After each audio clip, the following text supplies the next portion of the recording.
Hadir kuasa hukum dari Irish Bella, ada Nurul Amalia SHMH. Selamat pagi. Kita panggilnya Mbak aja nggak apa-apa ya? Boleh, nggak apa-apa. Mbak Nurul, kami semua di sini mengucapkan terima kasih banyak sudah menyempatkan waktu. Akhirnya resmi diputus bercerai baru kemarin ya? Ya, betul. Jadi kemarin memang putusannya melalui sidang elektronik ya, atau e-court, atau e-litigasi. Jadi memang para pihak tidak hadir, jadi diputuskannya tanpa kehadiran bertatap muka ya di persidangan, seperti itu. Itu memang sudah keinginan dari Irish Bella juga bahwa tidak mau hadir, tidak ingin hadir, atau memang dari pihak pengadilan memutuskan seperti itu? Oh enggak, itu memang sudah prosedur pengadilan karena kami mendaftarkannya melalui e-court ya, atau melalui litigasi. Jadi memang untuk putusan termasuk sidangnya juga melalui litigasi itu. Oke, Mbak Nurul, kita tuh sampai dengan sekarang penasaran sebetulnya tuh yang membuat Irish Bella menggugat cerai sang suami itu apa sih? Apakah karena ini memang ada hubungannya dengan kasus yang sedang dihadapi oleh seorang Amarzoni karena terkait kasus narkoba, atau apa? Ada hubungan atau ada cerita lain di balik itu? Ya, kalau salah satunya aja ya yang bisa saya sampaikan adalah yang memang masyarakat Indonesia udah tahu, yaitu salah satu alasan kenapa Mbak Iris mengajukan gugatan perceraian itu karena memang pihak suaminya itu sudah menggunakan itu kan ya obat-obatan terlarang. Nah, untuk selebihnya poin-poin lainnya ya itu bagian dari privacy lah ya, nggak bisa saya sampaikan secara rinci gitu terkait alasan-alasan lain. Oke, berarti ada alasan lain selain penggunaan barang haram tersebut? Ada ya, memang kalau menurut undang-undang kan memang alasan-alasan banyak ya secara boleh diajukannya gugatan perceraian oleh pihak istri seperti itu. Oke, ketika Amarzoni kan memang sedang diamankan oleh pihak kepolisian, apakah ada proses mediasi sebelumnya? Kalau mediasi sebenarnya memang tidak ada karena posisinya sidang pertama itu panggilan pihak Mas Amarnya nggak datang.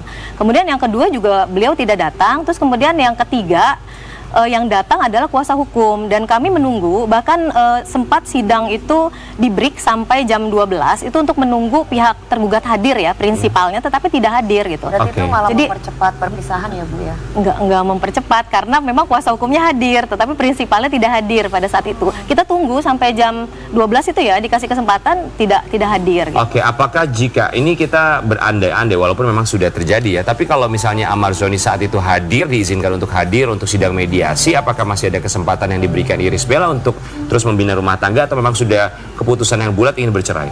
Seingat saya pada saat sidang ketiga itu memang belum ada penangkapan ya, jadi memang ada, maksudnya pihak prinsipalnya ada gitu, tapi memang tidak mau hadir pada saat itu, dan kami memberikan kesempatan, majelis juga memberikan kesempatan, ya udah ditunggu aja gitu, tapi tidak hadir. Oke, baik, kita mau kasih lihat juga artikel yang satu ini setelah perceraian Irish Bella dan juga Amarzoni. Tidak ada gonogini, Irish Bella tuntut hak asuh dan nafkah buat anak. Jadi tidak menuntut gonogini sama sekali, hanya hak asuh anak. Jadi tidak ada sama sekali tuntutan ya, baik di positanya ataupun petitumnya terkait dengan harta bersama ya, karena memang tidak membahas itu. Jadi memang ini murni tuntutan yang diajukan hanya ada 3, yaitu perceraian, hak asuh anak, dan satu lagi yaitu nafkah anak, itu aja. Nafkah yang ditetapkan oleh pengadilan itu berapa per bulannya? Kalau kami sih memang ada tuntutan yang saya juga nggak sebutkan sebenarnya dari awal persidangan ini. Saya tidak pernah menyebutkan nominal angka ya, karena ini kan bagian dari rahasia di persidangan tertutup untuk umum. Tetapi kemarin memang dari Pengadilan Agama Depok sudah memberitahukan ya, seperti itulah. Gitu. Oke, ini kita mau ngasih lihat dulu artikel yang satu ini, nanti boleh diklarifikasi Mbak Nurul. Irish Bella dapat hak asuh anak. Amarzoni wajib berikan nafkah anak 10 juta rupiah per bulannya. Ini tuh 10 juta per anak atau dua-duanya?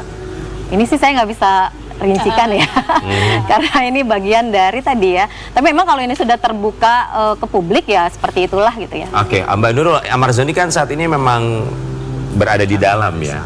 Apabila dia tidak bisa menafkahi karena memang dia juga tidak bisa bekerja, itu pada akhirnya akan seperti apa? Kalau untuk nafkah anak, memang kalau sudah diputuskan oleh pengadilan, ini memang seharusnya dipenuhi ya, seharusnya. Jadi tidak ada alasan untuk ya buat dia ya karena apapun sebenarnya itu.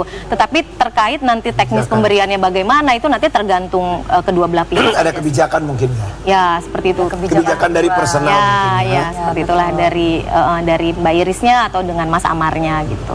Tapi kalau Irish Bellanya sendiri mungkin sudah berbicara sama Mbak Nurul seperti apa dengan kondisi Amarzoni sekarang yang memang terputus sudah mata pencahariannya? Ya kalau Mbak Iris sih sebenarnya terkait nafkah itu yang mengikuti saja ya putusan dari pengadilan. Jadi apapun yang diputuskan ya itulah gitu. Oke. Memang itu yang diharapkan ya. Itu memang sesuai dengan apa yang kami tuntut kan memang seperti itu. Mbak Nurul, apakah dari pihak Amarzoni atau kuasa hukumnya ada penolakan atau banding untuk nafkah yang harus diberikan per bulannya? Oh, saya belum tahu karena ini kan masih ada kesempatan 14 hari ya sampai putusannya memiliki kekuatan hukum tetap atau inkrah. Jadi memang sampai 14 hari ke depan itu para pihak bisa saja ya kalau tidak sepakat dengan keputusan itu mengajukan upaya hukum gitu, seperti itu. Lantas kalau misalnya ada upaya hukum yang dilakukan dari pihak Amarzoni, mungkin juga barangkali Mbak Iris dan juga Mbak Nurul sudah mengkomunikasikan ke depannya seperti apa jika ada banding dari mereka? Itu sudah ya, sudah disampaikan. Tetapi memang kalau upaya hukum kan tergantung ya, itu kan haknya setiap orang ya ketika tidak sepakat dengan keputusan. Tetapi memang posisinya kalau Mbak Iris sih kalau bisa sih ya jangan banding lah gitu. Kalau bisa ya, karena memang di sini yang kita harus perhatikan adalah terkait pengasuhan anak bersama-sama. Memang hubungan bisa putus ya suami dan istri, tapi kan secara terputus. iya, tetapi kan untuk pengasuhan bersama itu kan seharusnya memang bisa dijaga lah ya, maksudnya hubungannya itu. Supaya anak tidak menjadi korban ya. Tapi berbicara mengenai tumbuh kembang anak, pasti ini juga berdampak terhadap anak-anak. Kita mau kasih lihat artikel yang satu ini. Irish Bella sempat datangi psikolog karena masalah rumah tangganya berimbas ke anak. Sempat ada konsultasi dengan psikolog. Oh, ini saya nggak tahu nih yang ini, yang soal konsultasi ini ya. Saya nggak pernah tahu soal itu. Oh, dia nggak pernah cerita, Nggak. Iris. Termasuk imbasnya kepada anak, dia apakah cerita? Oh, nggak ada juga sih, nggak membicarakan soal itu tahu ya. ya. Oke, baik. Kalau misalnya kesepakatan sendiri, karena setelah bercerai dan nanti apabila kita tahu bahwa Amarzoni sekarang sedang ada kasus yang harus dihadapi dan juga asesmennya belum keluar, apakah rehabilitasi atau kemudian harus dihukum di penjara. Jika memang nanti sudah dia lepas dari hukumannya atau proses rehabilitasi, ada kesepakatan untuk pertemuan dengan anak itu? Itu memang sudah ada ya. Jadi sebelum mengajukan perceraian itu secara ngobrol itu sudah ada, komunikasinya baik sebenarnya ya. Jadi nggak ada masalah terkait itu. Termasuk juga terakhir kan masih ketemu dengan anak ya. Jadi memang masih ada komunikasi dengan anaknya, masih ada pertemuan. Jadi Diberikan haknya sebagai ayah ya? Iya. Kalau kondisi Iris Bella Iris sendiri sekarang gimana? sekarang? kondisi Mbak Iris ya nggak masalah ya, biasa saja ya, maksudnya terkait ini memang ini memang bukan ya perceraian kan tidak mungkin menjadi keinginan ya, tetapi Ya. memang ini harus diterima karena kan kita sudah menempuh proses ini sejak dari awal mengajukan gugatan sampai putusan. Jadi ya sepertinya ya diterima kalau Mbak Iris menerima putusannya ya, seperti itu.